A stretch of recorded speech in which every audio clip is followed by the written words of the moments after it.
In this video, I am going to share to you one of my deepest secret and biggest financial mistake in my life. Hey guys, welcome back to my channel. My name is John Ricci and I'm a chartered accountant. In this channel, I talk about personal finance, financial freedom, and investing. So please do like, comment, and subscribe this channel if you have not done so you don't miss out any future videos from me. This video is deeply personal to me because it carries a lot of shame and guilt, and I'm being very vulnerable and I'm aware of what can happen to me by sharing this video. So maybe I also think that this is one of the ways for me to tell the world that I'm actually able to deal with this issue in the past, because this event happened over 10 years ago. So it's been a long time, but sometimes it still have that sense of guilt and shame attached to this. And I thought that by me sharing this video, it can inspire you on how I went through it, how I got through it. It was not easy, and I'm going to tell you in detail on how did it happen, why did it happen, how much money I really lost, and how I actually dealt with all of this stuff. So please take this video as just a story from someone who made a stupid mistake, someone who didn't know what he was doing. So without further ado, let's get straight into it. Okay, let's start with the why. Why did it happen in the first place? And in order for me to tell you the why, I need to give you a background story of my financial situation over 10 years ago. My parents were born in Indonesia, and my parents moved to Auckland, New Zealand when I was 15 years old. So growing up, it was very difficult, especially as a second-generation immigrant in a new foreign country with no friends, no family. We had to start from zero, and there was no government support for us because of the visa that we were in.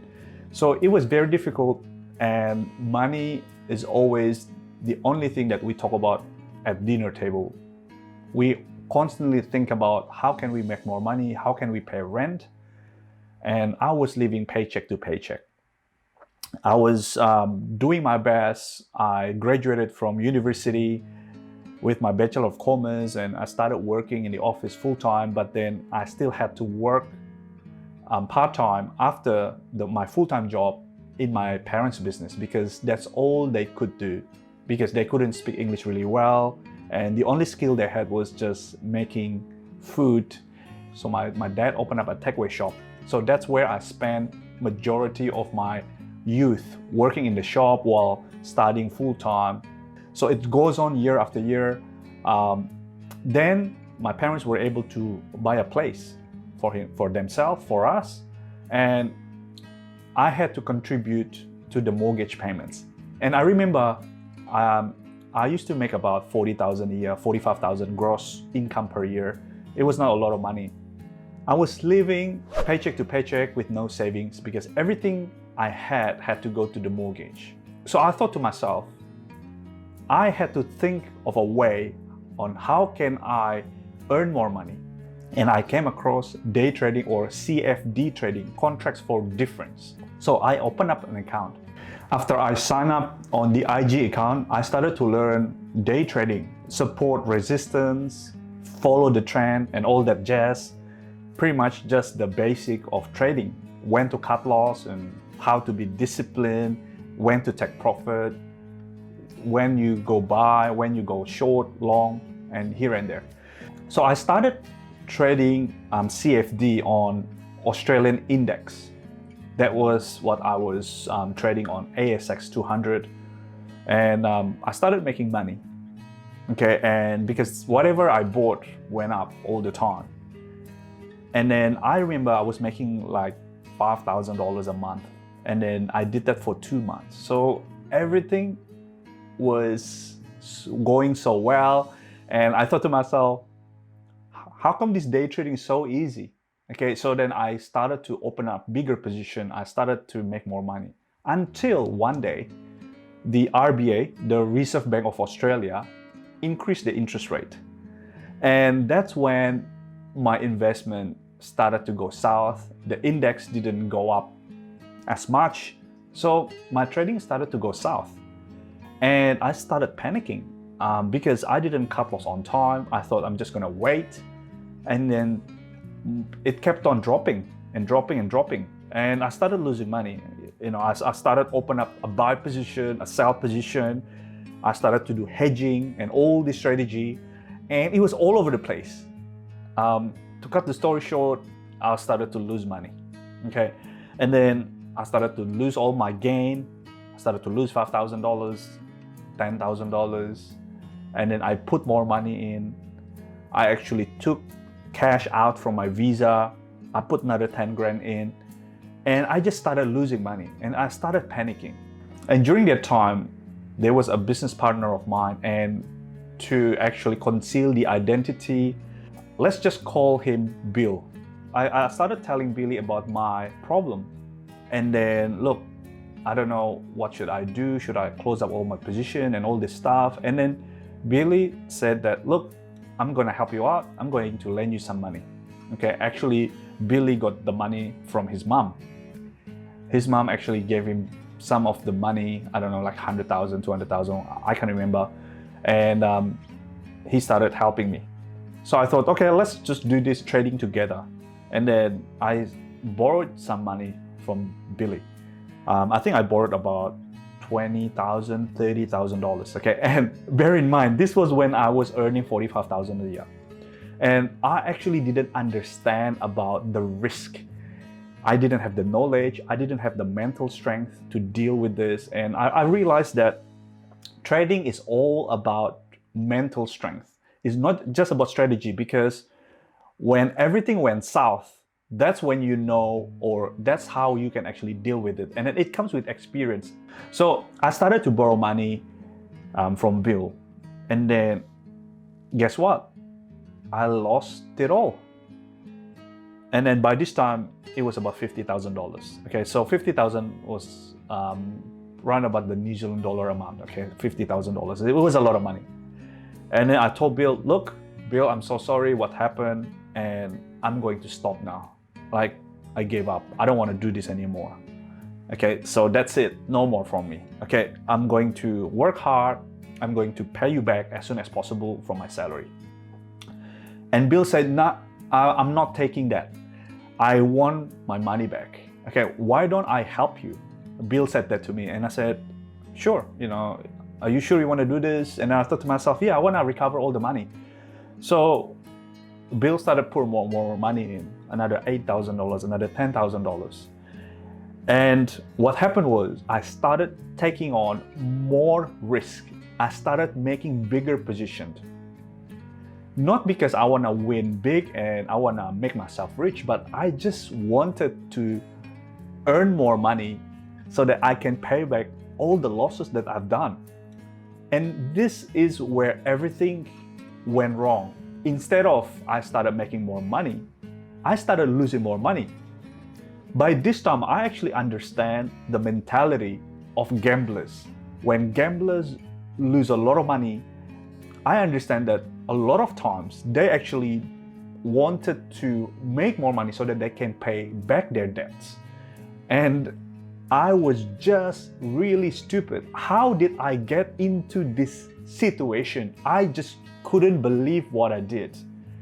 So Bill started helping me, and we started making bigger positions, and from 50,000 losses turned to $60,000. And then he put more money in, become 70,000, 80,000. And there was a point where I had a long position, a short position, I had the hedging, and it's just all over the place. Every time I buy, it went down. Every time I sell, it went up. It's just all over the place.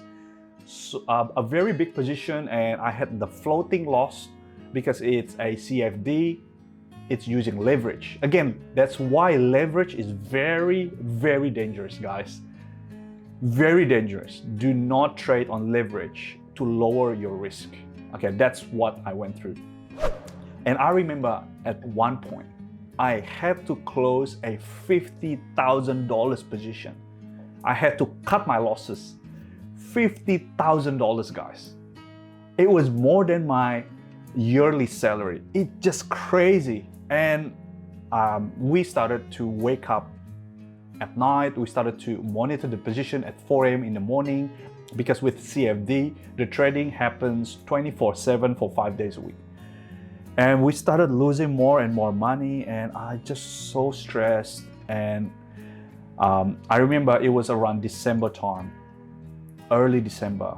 We closed out all my positions. It was about $100,000 loss. I just couldn't believe what I've done.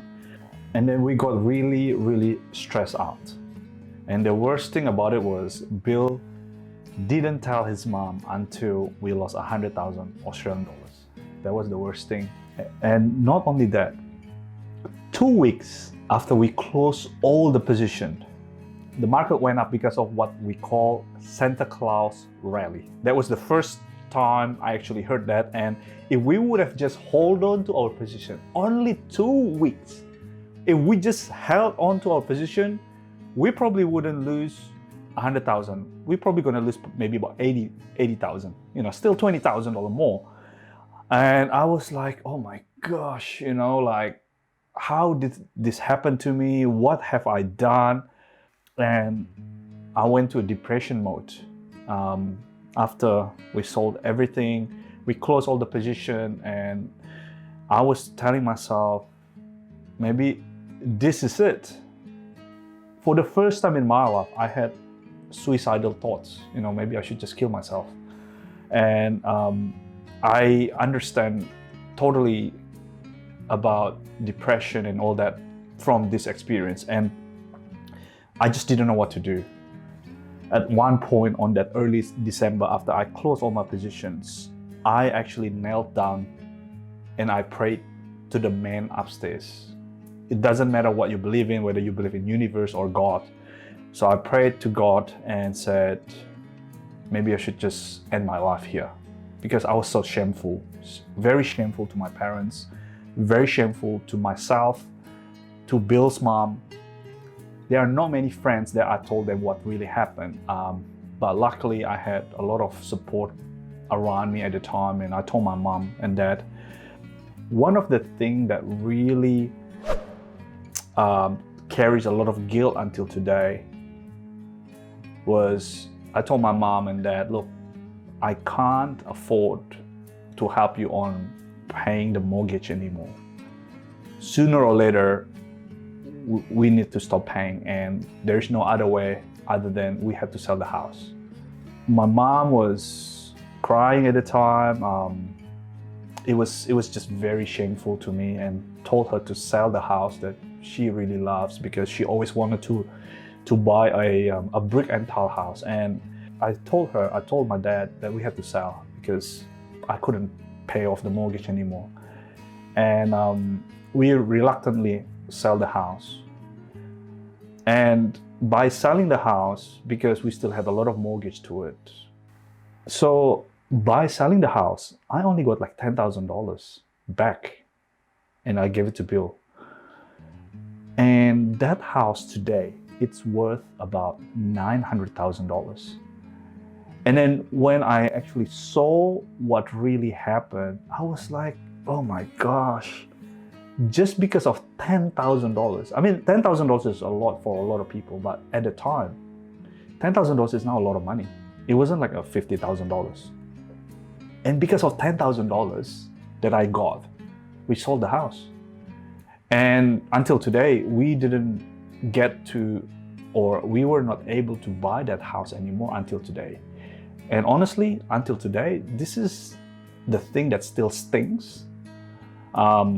Because it's okay if I made a mistake, I own it, I paid back, I worked hard for it. It's okay. But then when you are actually hurting your family members or people around you that loves you, that's very difficult. And it took me a long time to actually forgive myself. So if you are watching this video and you are feeling a similar thing and you don't know what to do, please do reach out to my Instagram.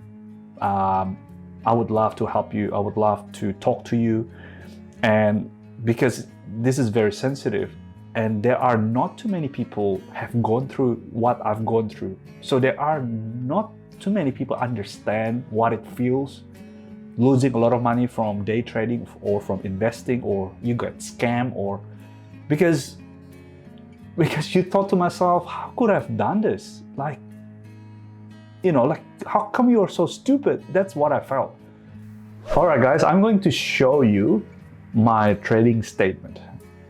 Okay, over here, this is all my profits, 63,000 Australian dollars, and then 157. So in total, I lost about 98,000, and then plus the 3,000. So it's over $100,000 Australian dollars. And then every time I look at this, I felt like, what have I done? It's sort of like, I don't know how I went through that depression, honestly. And I told Bill, look, I'm going to pay back, but is there any way we can split the losses or things like that? And I told Bill that, and he was, yeah, sure. So he talked to his mom, and we decided that I was going to pay back $65,000. That's NZD. And then it took me 2.5 years to pay back the loan. Okay, no matter how hard I prayed, there was no money coming in from heaven or any miracle like that. That didn't happen. Okay, so but then for 2.5 years, I was just paying bill with everything I had. I had no savings. I paid back every single cent in 2.5 years. And then it was very difficult road, because 2.5 years wasn't a short amount of period. And I actually didn't know how I actually went through it. Because at the time, all I think about, I just wanted to pay off my debt. That's all I was thinking about. I was working, I took some tutoring jobs on the side, on top of my full-time job, on top of helping my parents. When I was trying to pay back my $65,000, there was a new regulation from the government that if you have got a lot of credit card, for example, $40,000 credit card, you can actually just declare bankrupt. And I didn't, I would be blacklisted for maybe 7 years or something like that. And then after that, you are going to be in a clean slate. And honestly, thinking about that, I actually had that thought, maybe I should just go for this shortcut. I'm going to borrow $40,000 and then take all the money, pay back bill, and then I'm just going to declare myself bankrupt. I actually had that thought. But you know what? Luckily, I didn't do it because I knew that was not the right thing to do. I just knew that I shouldn't have done it. It went against my values, so I didn't do it. And then later down the years, I realized that I made the right choice, because I actually got my chartered accountant, public accountant. And then in order for me to become a chartered accountant or public accountant, I should not have any history of bankruptcy. That's one of them. So a few years ago, if I would have done that, I wouldn't become a chartered accountant. I wouldn't have able to increase my income, because once you become a public accountant, you are registered, and then you can actually increase your salary because of the qualification you had. So I was so thankful. So if you are in this situation and you are trying to get a shortcut to pay off your debt by getting into a, I don't know, whatever shortcut you are trying to do, my suggestion is don't do it. Okay, just put your head down, work hard, pay it off. You're gonna pay it off. And as for me, it was a very painful 2.5 years, but it really taught me a lot of lessons. So these are the lessons that I learned. Assess the risk. Do not take too much risk. And if you are in a position that you can't take risk, as in day trading or leverage trading or crypto trading, whatever trading, do not do it. Because it would be better for you to do 2 or 3 jobs, because it is guaranteed money. When you're working for people, you can work in McDonald's for 80 hours a week. That is still lower risk than taking on all these riskier investments. including day trading. Okay, so I'm just talking about day trading here because that's what I went through. I learned about risk management. I learned about money management. I started to learn about investing. Everything is about long term. Don't go for short term.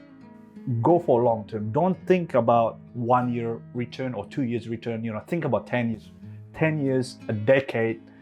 I also learned about investing in the knowledge, investing in knowledge.